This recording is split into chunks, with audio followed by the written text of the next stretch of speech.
Okay, this may or may not be a review for some of you, but if you do an ldna, you can do what I call a left dominant switch, which is to take the left loop of the index over the right loop and exchange them so that you get this little thing in the center.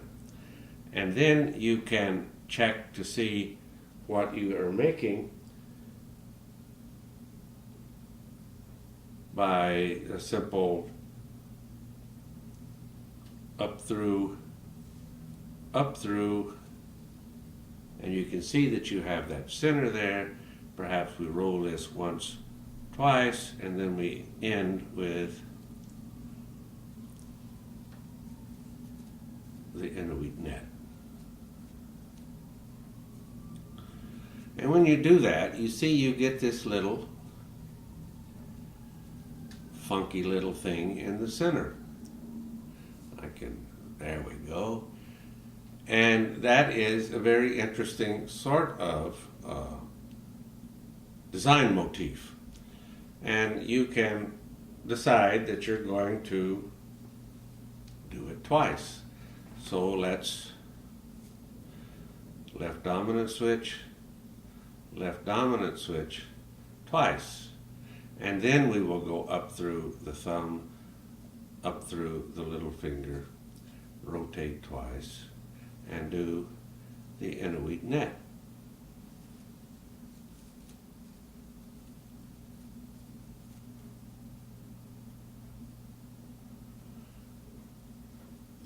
And now we have a very simple difference.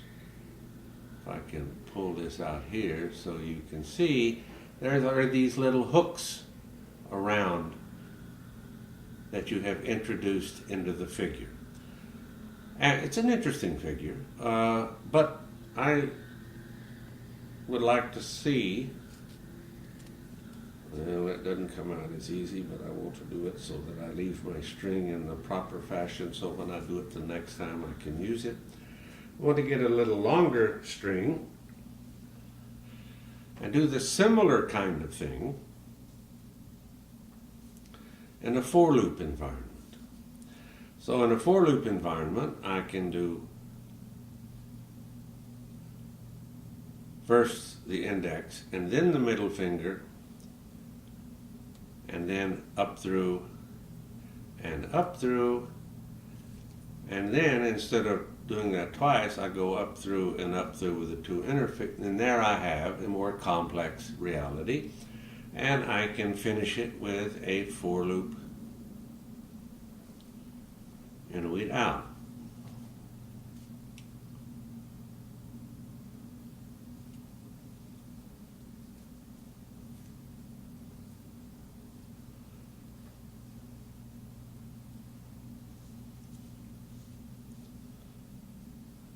And there is the figure. And you will notice that I have a little difficulty in having these figures come out because my hands are uneven, but with a little tweaking I can show the design element. And here is that design element that was in the original three loop figure. And so let's look and see if I can find those little hooks in the for loop figure. Yes, patience is one of the things you learn doing string figures. Patiently undoing the figure you have still not unraveled, so you can begin anew. Okay, here I go. 1, 2, 3, 4. 1, 2. 1, 2. Now I'm going to have to struggle now because I tend to be a little uneven, and especially when I'm doing these kinds of figures.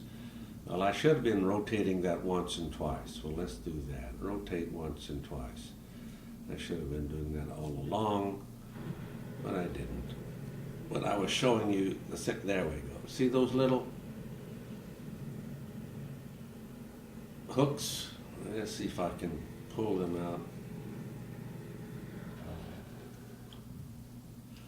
I may have done this more symmetrically than normal, but I may not have, because you never can really tell, because you're always pushing and pulling as you're doing it. Yeah, it's not quite like it should be, so I can move it over maybe a little bit, but there we go.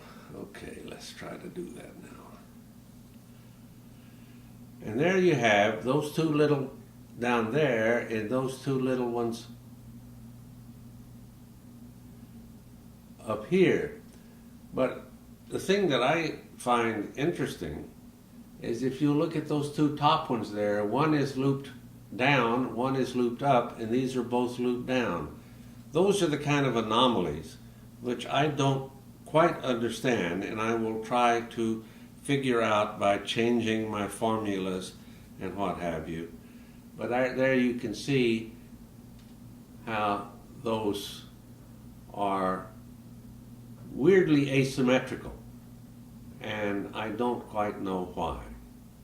But those are 4 figures I think I made, using the left dominant switch and the left DNA openings and 3 loop and 4 loop, and then the left dominant switch either once or twice, so that I had a little bit of a difference in the centers.